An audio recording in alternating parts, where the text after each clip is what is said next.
Welcome back to the Diemen Formula Ford restoration, and on this episode we're going to fit this and this.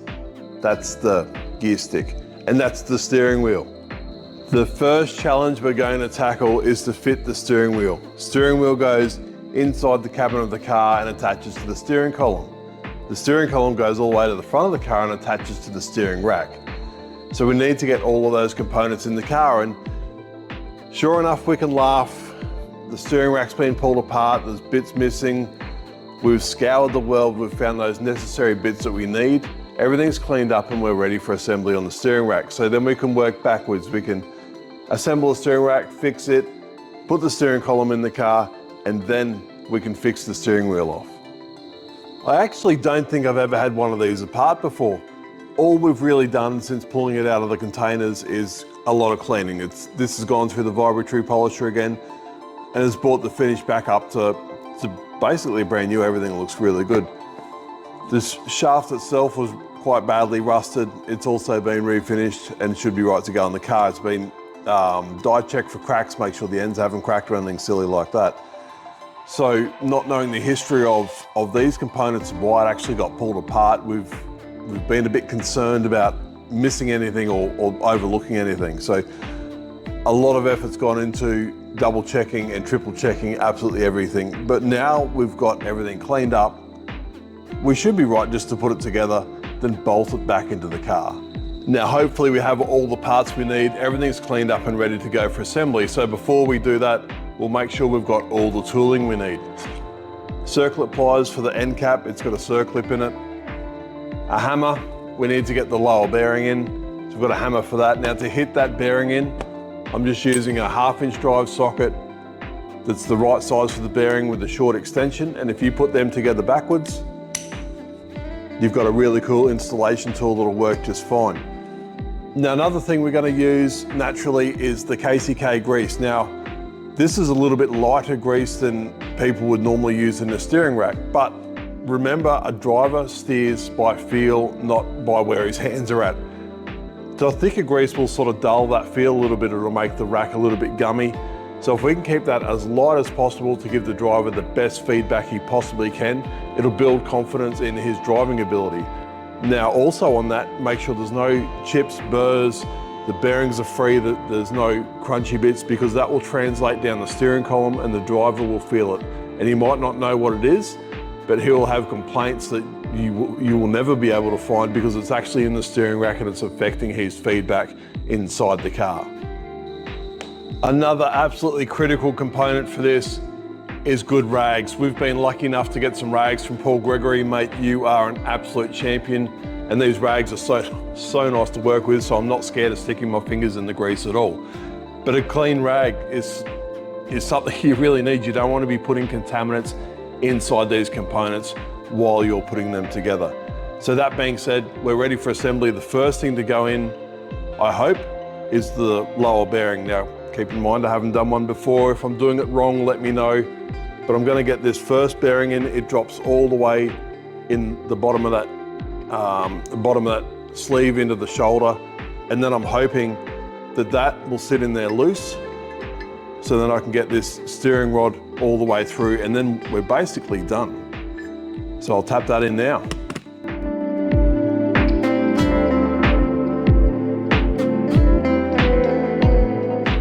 Now that we have that lower bearing in, it is nice and free. I've just wiped it out to make sure there's no debris in there. I probably should have warmed that housing up. That was actually tighter than I thought it was going to be, but it's in there.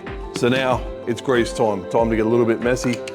We'll grease up the worm gears, all the rack, the shaft. These got outer bearings and the outside of the housing. Make sure they've got a bit of grease on them. We don't want to fill it up to the point where it's overflowing, but we certainly want to prevent any corrosion as well as provide lubricant. That's another reason why we use the KCK product. Zero melt, it will not run away from where you put it. Where you put it, it will stay. So if you put it on that shaft, it won't run off and end up in the bottom of the housing. It will always stay there. So it's a long-term solution. It's a really good idea to use. And we're hoping that the lighter viscosity of that grease will give the driver even better feedback.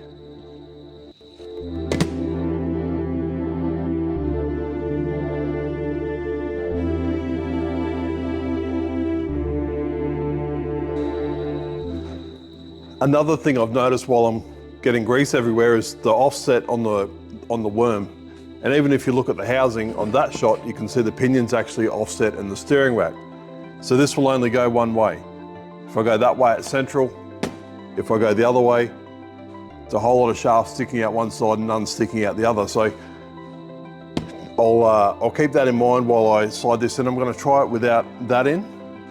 I think I'll be able to get it in when I'm done. But hopefully we can slide this in the housing and it goes as easily as I hope it will. There's always burrs on the end where the adapter goes for the push rod.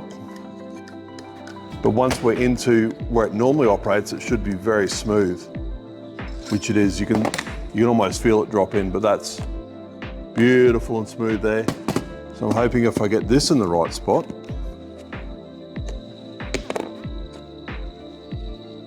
I can just drop that in, everything lines up,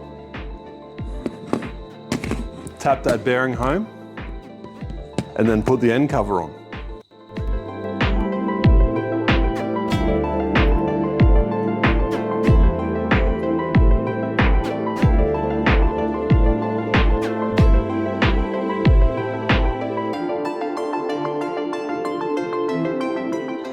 With that bearing and the cover installed, the snap rings in there, this is super nice, very smooth, and it's quiet as well. Sometimes you'll get them and they'll be a little bit crunchy, but that's really nice. That goes from lock to lock, no trouble at all.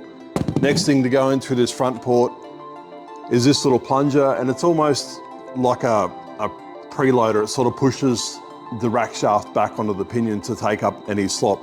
It's got a spring in it, no shims, and then that aluminium cap to tighten everything off.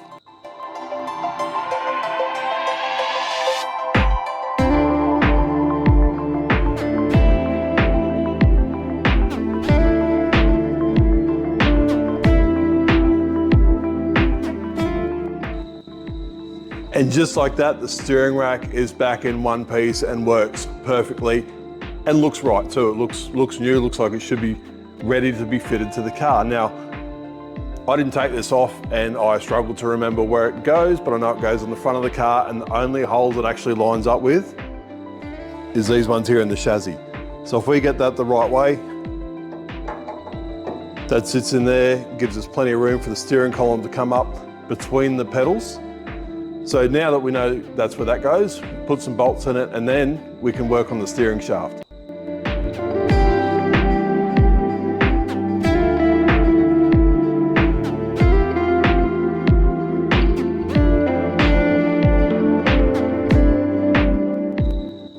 Now that the steering rack is bolted to the chassis, the next thing to go into the car is the steering column, and it's a two-piece steering column with a slip joint in the middle, not too dissimilar to the road cars of the same era.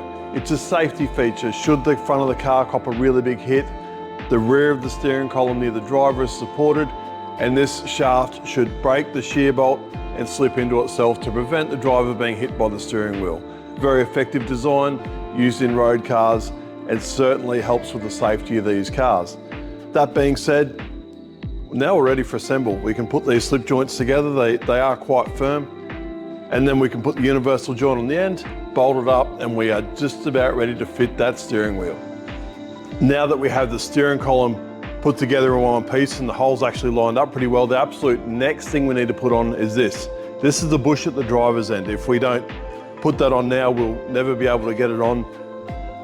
This end, it's got the spline for the steering wheel to latch onto, and it's welded on, so it's got a bit of a lump on it. And then in the middle here where the slip joint is, it gets a shear bolt and a clamp. So we need to get this on now, otherwise we'll never get it on and we'll have to pull it all apart and do it again. The steering column is now assembled and just about ready to be fitted into the car. We've just put on the universal joint at the end. And it's really critical to understand that that scallop in the end of the spline is for the bolt to locate in. Should that universal bolt come loose, instead of working off the shaft, that bolt should hold it on there. So it's a safety feature, and it's quite a clever idea, but it's certainly something worth noting. The slip joint's on, the bush is on the end. Now another thing to note, For the steering wheel, it has a master spline. So the steering wheel only goes on one way. You can't put it on upside down or sideways. It goes on the same way every time. So before we fit this into the car, we need to center the steering rack, and then we need to make sure that that master spline is located in the correct position. Otherwise, the steering wheel will be in the wrong place and we'll have to pull it out and put it back in again. It's actually quite simple to get this steering rack centered. We don't need to count turns lock to lock or anything silly like that. We can just measure from the body of the rack to the center of the hole, side to side, make them both the same, and then this rack is dead ahead. Now that I know the rack is dead ahead and the master spline needs to be straight up for the steering wheel to be straight, we can fit this into the car. I've got my bolt ready to go for that rear nylon bush at the driver's end, and we just need to get the universal onto the steering rack. Try not to scratch the paint. Obviously it slipped on first time, but in the wrong position. Just double checking the master spline is straight up for the steering wheel. Feeding it onto the steering rack. That's now in position and we can get the bolts in and lock it up.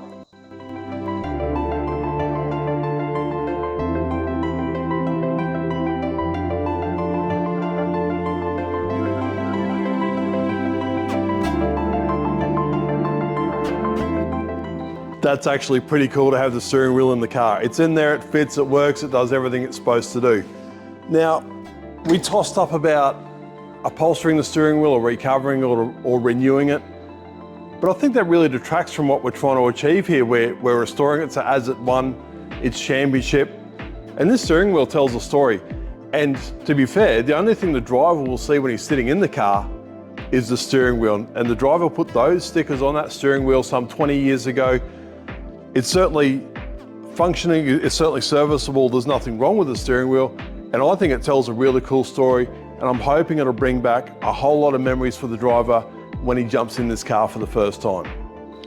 Cool, the steering wheel is in. Next is the gear stick, and this is the gear stick. It's quite small, little handle on it, mainly because there's very little room in the car. Where it mounts is right next to the steering wheel, which is very convenient for the driver just to drop the hand off the steering wheel and change gears. But that means the linkage runs from there all the way to the back of the car, and it's a solid linkage. It's got to transfer the H pattern motion to the back of the car. It's not like a push-pull cable or anything like that. It's actually got to go forwards, backwards, and across. So it's a solid bar, a couple of universal joints in it, and it's in multiple pieces just so we can fit it into the vehicle. I mentioned in the last episode when we fitted the fuel cell on the fuel system that we needed to get that in first before we could fit anything else. And this is the section of the gear shift that goes through past the fuel cell. It's about where the shifter is and goes to about where the middle of the engine is in one complete unit. It's got a ball on the end, and this is where the gear stick mounts into.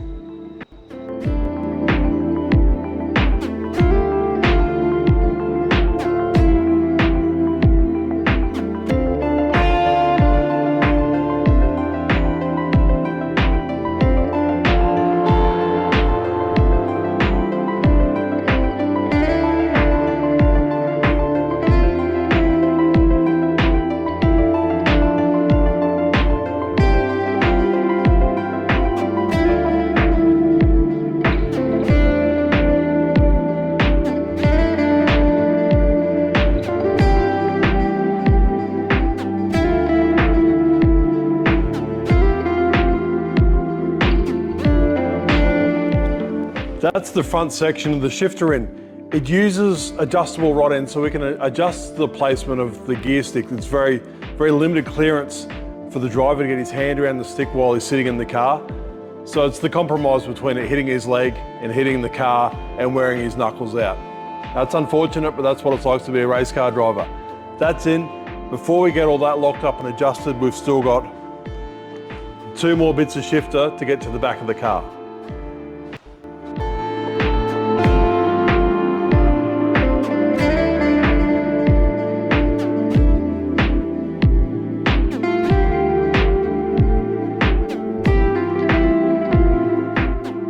We've almost joined the gear shifter to the back of the gearbox. I've got that rear section in with the 2 universal joints. There's a solid section that goes through the bell housing of the gearbox, and all we have left now is this bit near the engine. It's got a spherical bearing that screws into the chassis, a short stub, and a slip joint and a universal, and then that's it. But you'll notice they use the spherical bearings as a runner for the shifter rod, so that the shifter rod actually slides backwards and forwards through the spherical bearings, which is not really what they're designed for. But I always go to the effort of polishing the inside of these. We want that shifter to be absolutely as smooth as we can possibly get it. If it's notchy or if it's got any weird feelings, generally it'll end up in gearbox damage because the driver won't be able to overcome it and they won't know what's going on. They won't be able to feel the gears as they go in. So if we can do the work now, we'll save ourselves a lot of work in the future. But now all I have to do is finish off this last little section and the gear shifter will hopefully work. Well, it's in the car anyway.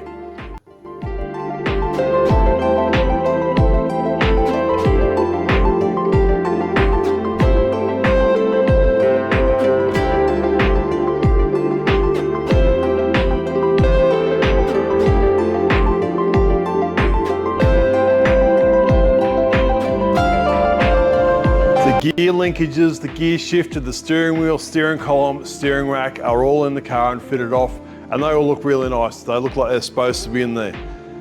That's it for this episode. Thanks for watching. Subscribe if you haven't subscribed. Next episode, we'll find some more bits to bolt onto this car.